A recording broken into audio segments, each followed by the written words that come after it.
Well, it's been a little too long since I've done a video. It's May 3rd, 2017, and things are a little different out here in the garden. This is my property line. The weeds are not mine. Yeah, they will be soon though, I'm sure. The poppies are starting to open. They're just cracking their little shells right off. It's so cool. These are fantastic poppies. Let's see if I can get closer to one. I don't even know where to step.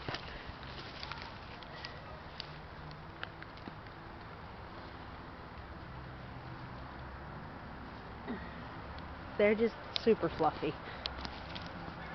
Here comes the Joe Pye. That gets about 8 foot tall. Right now it's about maybe 2 foot tall. Most of the daffodils are done.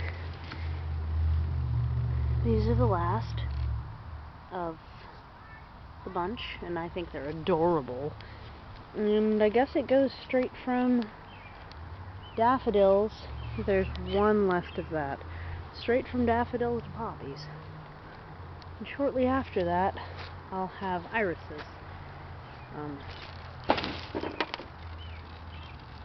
There. And I think most of these are that apricot color. I might do some hand-me-downs on that. These are the jostaberry. Let's see. Oh, come on, focus. There we go. And all of these little flowers that we saw before. See, there you go. In a recent video, we were just looking at the flowers for this. And now the flowers have finished pretty much. And the berries, which we'll get about like that. About like that. Once they're ripe, are starting to form. You can also see that the sunchoke's coming up thick too. I definitely gotta harvest that this year. It seems to like the edge of the sidewalk. I gotta pick those out from under the edge of the sidewalk when I do harvest. My walking onions are overly prolific. You can see the bulbs forming inside of these heads. There's one that's forming a secondary bulbs that they kind of pop open like that, and they form ready to go type of bulbs. Down here we have asparagus. The asparagus took a bit of a break today. I've been eating quite a lot of it. And then you can see over here,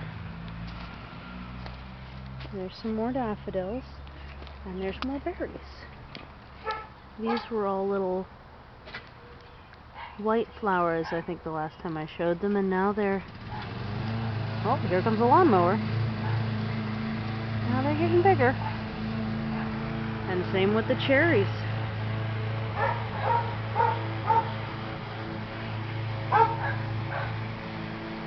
That's a pretty darn good fruit set on this cherry.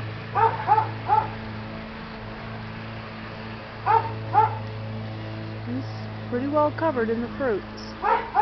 Now these are sours. You can see them all across there. These are sour ones. I put up a couple of tomato trellises here because there's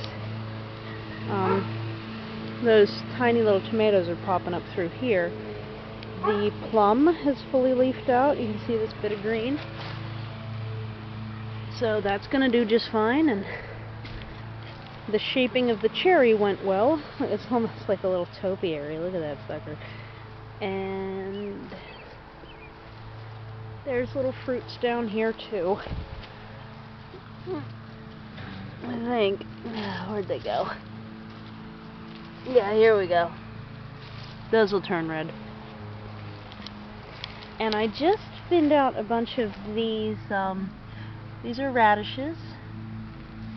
They were labeled as Chinese radish or watermelon radish, and they were the ones that freely reseeded.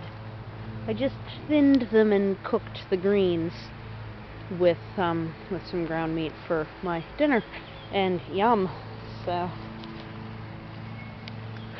guess that's most of the backyard. The yellow sedum's about to bloom in some areas. It's little buds at the tip are starting to ripen up. All of these little teeny little rhubarbs in here are doing just fine. The bigger rhubarb I am eating like crazy. Something else is too, but that's alright. This bigger rhubarb as well. Also eating lots of that. And let's see, so this turns out to be a hollyhock. You can eat the leaves on that when they're cooked. And so I've been picking at the leaves of that. Really hoping some tomato babies will come up here. Look at how bright that green is for the ground cover. I'm hoping they'll come up because this would be the heirloom tomatoes that I put down last year. I'm hoping they overwintered, but we will see. There's the apple and the pear tree in the back. There's a little bit of salad greens going on back there, but very little else. There's a coriander. This section's underutilized, but I am very much hoping that my efforts at putting in squash seeds will take once we hit a warm spell. Pretty sure they usually pop up once it's warm. Over here, let's see, we had so many blooms. Do I see any little pears? Where did they go? Huh.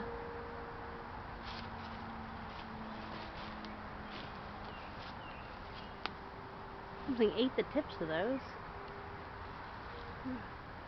I don't think I cut that. Huh.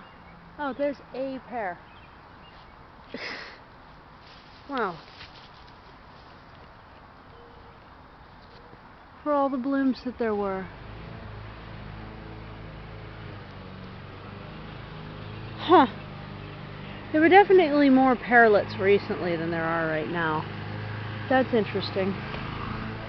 Let's take a look and see if apples are doing better. It looks like I got browsed by deer.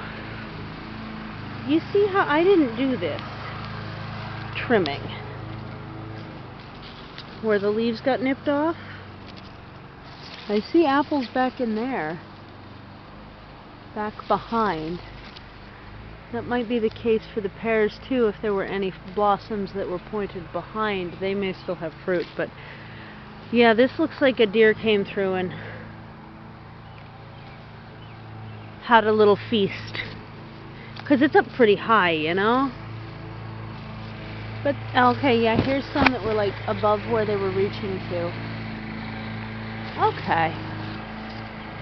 Well, we'll see how that goes. These apples are pretty delicious, and they last,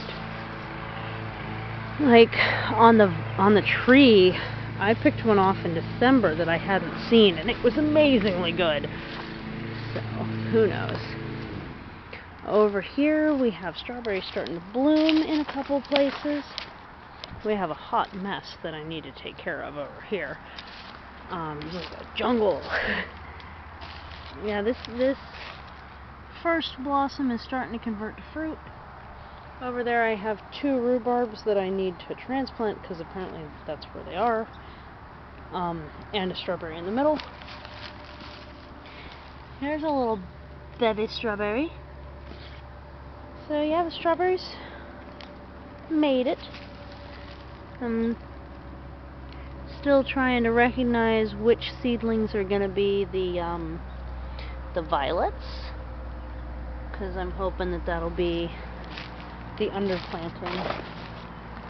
throughout all of this area where the strawberries are.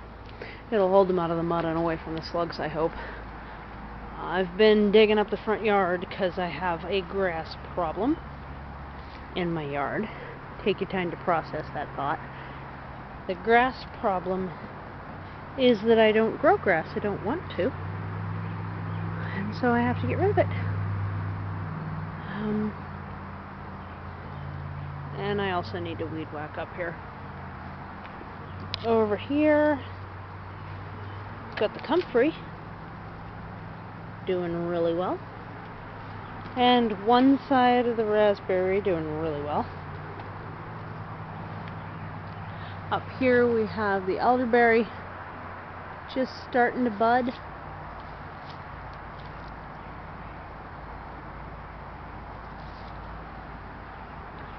And that's this whole thing, and it looks like the Floribunda rose that's arced through this is about ready to pop too.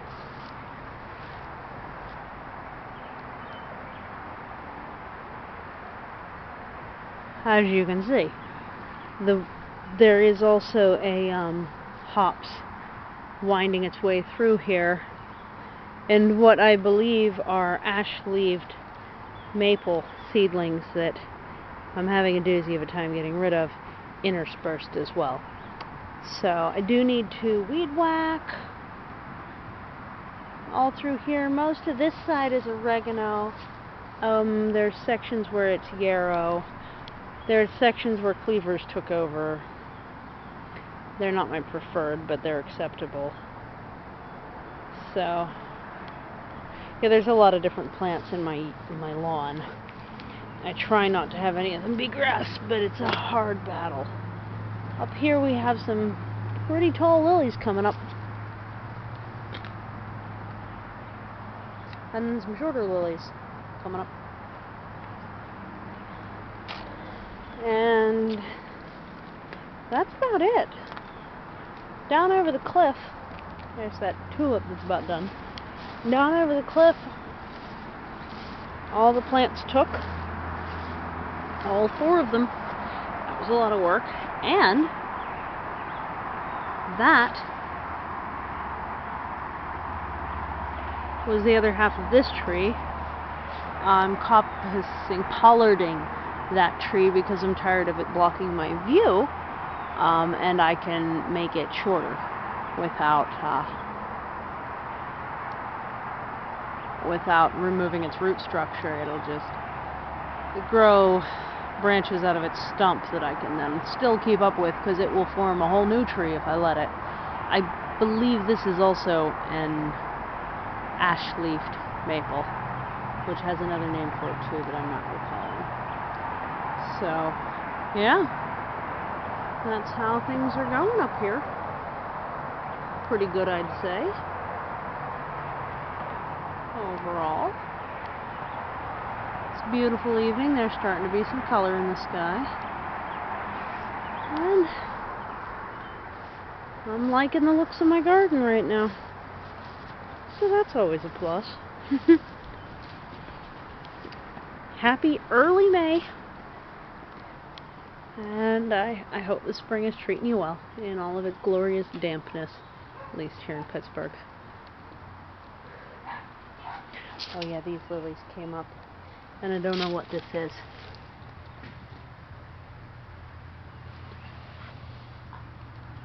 Might be a borage. Yep.